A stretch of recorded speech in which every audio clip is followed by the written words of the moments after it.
Hi, today we're going to stuff some backstrap and eat it, in case you're wondering what I meant by that.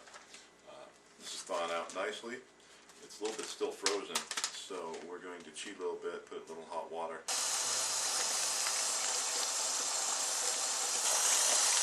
Alright, first, while the meat de-unthaws in the hot water we talked about, we're going to start chopping and frying some of the stuffing. And the ingredients you can see for the stuffing are right over here.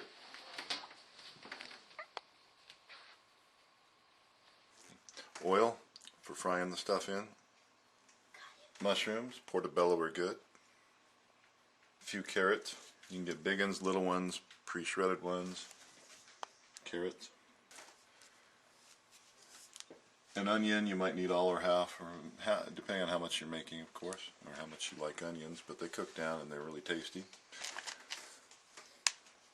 And you can get any kind of pre-cooked rice, or you can just have some rice that you have from leftovers. This is long grain wild rice, which should work really nicely for a stuffing, but any kind of rice would work just marvelously. Okay, first chop up your onions, and I like to chop it pretty fine for stuffing purposes. It just seems to fit inside the backstrap a lot better. And I think everybody knows how to chop an onion.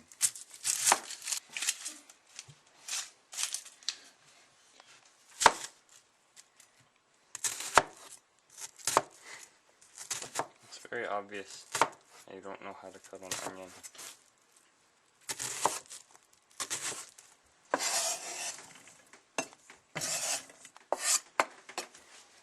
Okay, shrooms cut little too. I take the little tippy tip off because I think it's tough.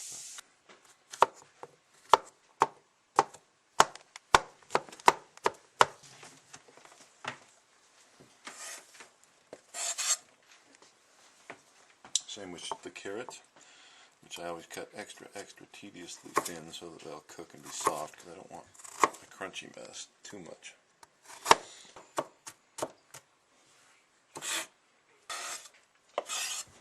Okay, we're just going to brown the veggies that we cut all up here.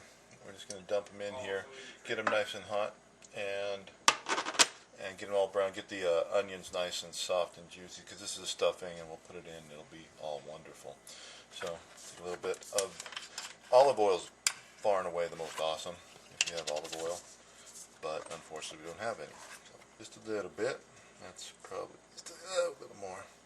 This is venison, so if it comes out a little bit of extra grease here and there, it's certainly not going to hurt anything because the stuff is so lean.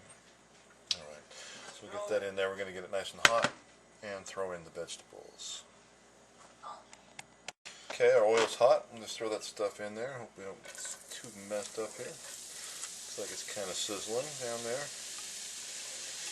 And we're just going to cook it. It might take even 10 minutes or even more to get these onions nice and soft, because once we put the venison on the barbecue, it's not going to take very long to cook through.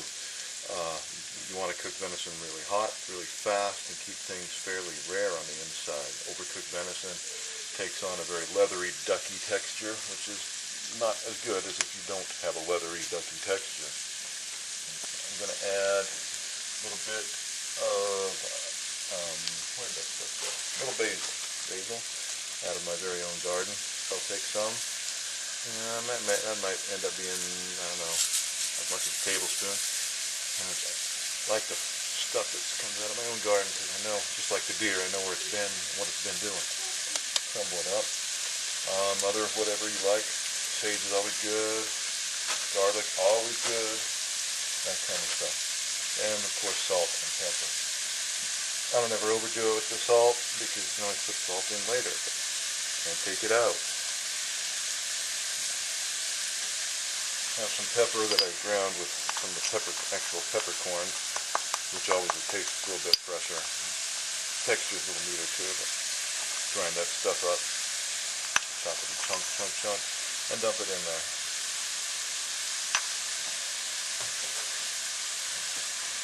And keep it stirring so nothing gets burned. We want it to caramelize. We want it to get nice and brown and soft, but we don't want it burnt hard and crunchy. Cook.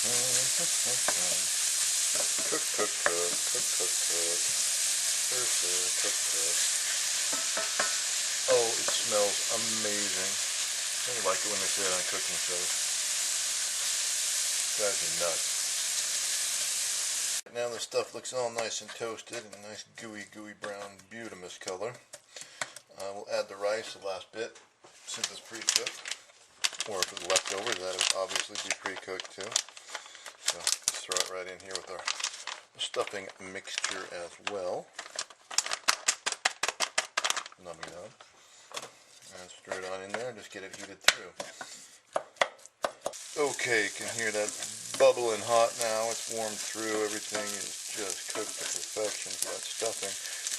Probably serve this stuff as is and it'd be pretty nummy. Carrots are just they should be. Let's see here. Perfect. Would maintain just the tiniest bit of crunchiness so when you bite something, crunch happens and crunch is good in the middle. I like to have it warm when I put it in there, and then I can, when I throw it on the grill, it's kind of already warming the meat from the inside. We're going to let this sit, and we're going to go back and tend to the wonderful meat. Quack, quack. Okay. While that's simmering up there, let's trim up our meat, get it ready to go, because obviously it's hard to stuff a whole backstrap. When I butchered this poor old deer, I tried to get as much of the white silver skin off, but you know, when you're butchering a deer, you get tired after you've stuck an arrow in it and drug it off the mountain and taken care of it by the time you get home. So, you know, there's a few little shreds of silver skin left on here, so we're going to trim that off best we can. When you cook venison, absolutely imperative you get all the silver skin, connective tissue off that you can. The white is the stuff that gives venison a reputation of being gamey. Yes, it's really chewy and really tough, if nothing else. And you can see it just pulls right off. It's not a real difficult task. But okay, now that we have the meat all nice and cleaned up, all beautiful piece of backstrap there, we're going to not exactly butterfly it, we're going to tri-fly it. So we're going to cut through, flip it over, cut through again, so we get a nice long piece of meat to work with. So I'm going to go through, not quite all the way through, like a third of the way from the bottom.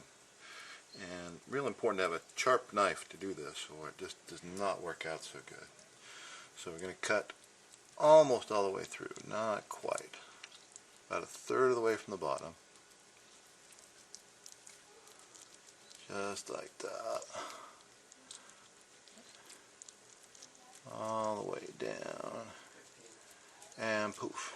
Okay, so we can lay that open. See, that's all pretty. Maybe just a little more, so it's a nice flat piece like that. And flip it over and cut through like this.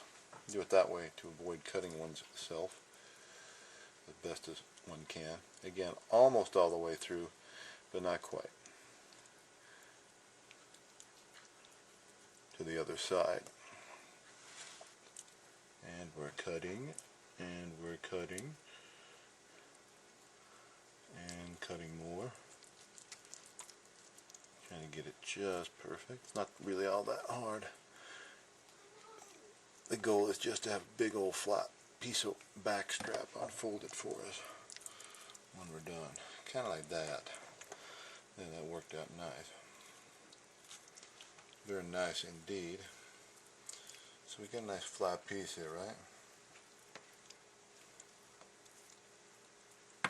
Alright, now as if that were not good enough, we're going to pound it, get it nice and flat, make it look really good. Throw the plastic wrap over the top of it, keeps our beating apparatus from getting too messed up.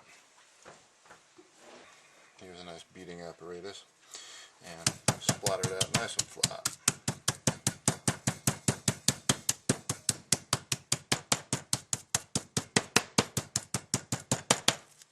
Alright, let's have a look.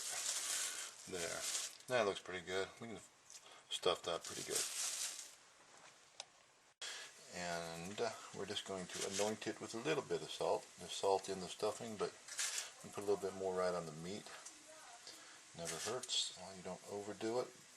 And we will also do some of this pepper that I like so well, but we're going to have to grind it up first, so let me work on that for a minute.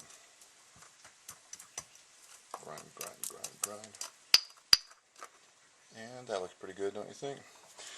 Toss a little bit of that on there. If you like stuff hotter, put more on. If you don't, don't. Duh. Now we have the magnificent stuffing mixture. So, and there we have our meat all anointed with salt and pepper. So, we'll throw some of this here in the middle of it. And that's probably all it's going to fit in this one. Squish, squish, squish, squish, squish, squish, squish, squish. A little more squishing. Now we just need to tie this thing up. So it's going to fold over, reassemble deer from where you took it apart. I did a bit like that. And a little bit like that. Look how pretty that is. Now, we just have to tie it together so it doesn't obviously flop apart. So here's the top secret thing we're going to do. Okay, so we need something to tie the roast shut with. So we could truss it all up and be all fancy, but that's no fun. And I don't have that much patience. So you take a strip of tin foil, aluminum foil, this stuff, and simply roll it up into a little shoelace type device. So have that, and now we'll just tie the roast shut with it. Under here, and wrap around. And just like a twist tie, or you can leave it about like that.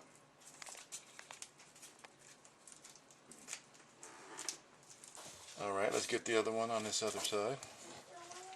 Oh, boop, boop, boop, boop. Oh no, the guts are coming out. Alright, here we go.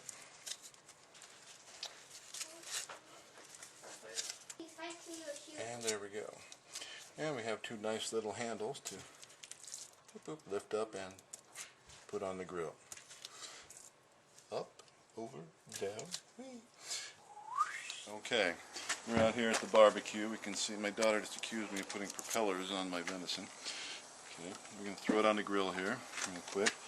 I've had the grill heating here, and you can see I have a cedar plank on top of the top thing. I did a steelhead fillet on the plank last week. I never took it out, but I thought that added smoke flavor might be nummy. So, propellers. Put it right over the middle so it doesn't get too killer hot. My propellers underneath. Ouchie, ouchie, ouchie. There. And I'm going to turn it down so it's not quite so hot. And Maestro, close up on that one last time.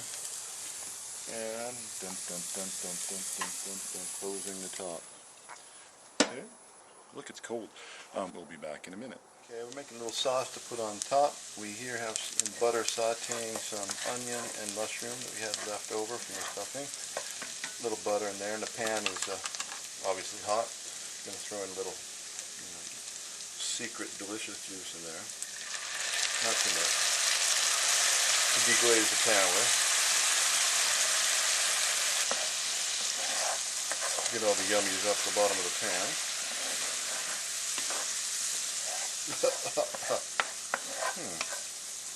Interesting fumes. So we have a little bouillon stock. Beef stock would be good. Chicken stock is what I ended up with. That's what I had. So we'll just put that in there. A little more liquid. And what the heck, throw it on there. Okay, as you can see, our sauce here cooked down a bit. So it's still liquid, but it's cooked down. Onions have kind of reabsorbed a little bit of liquid. We're going to throw in a dollop of sour cream, or real cream would be good, just to thicken it just a wee tad bit. Nummy num num. Let's have a look. I don't think it's done yet, but let's check it, make sure we're not incinerating the poor critter. Okay. Getting brown on the bottom there. Ouchie, ouchie, pretty hot. Not enough so you grab metal, it burns your hand. Give it just a couple more minutes, then we're going to flop it over on the top of the propellers. Notice our plank is just barely smoking a little bit. That's cedar, and makes real nice flavor on the meat. Flop him over by the propellers, if I can do so without burning everyone involved here. Done on the bottom, but a little squishy on the top half. So flop these over. Ooh, look how delicious on that side.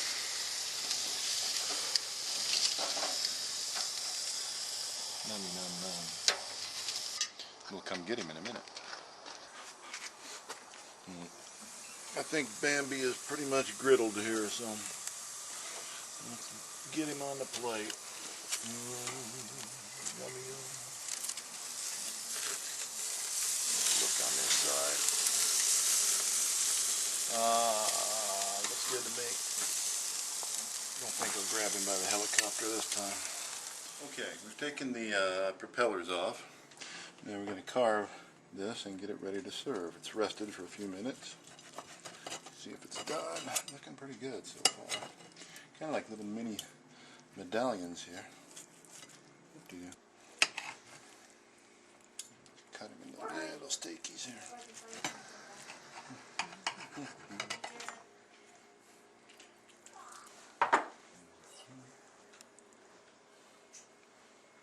Nice little cross section. You can see it's done just perfectly. Okay, and we'll put a little bit of the sauce on. Oh, you understand. We'll do some on here too.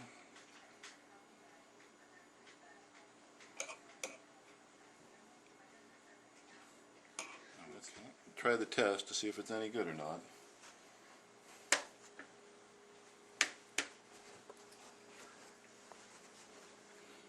Well, what do you think?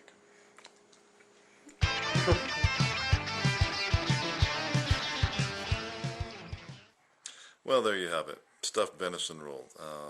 Again, those ingredients, just the usual stuff. Mushrooms, onions, garlic never hurts, and some pre-cooked rice. Put it in the middle. I hope you give it a shot. Thanks.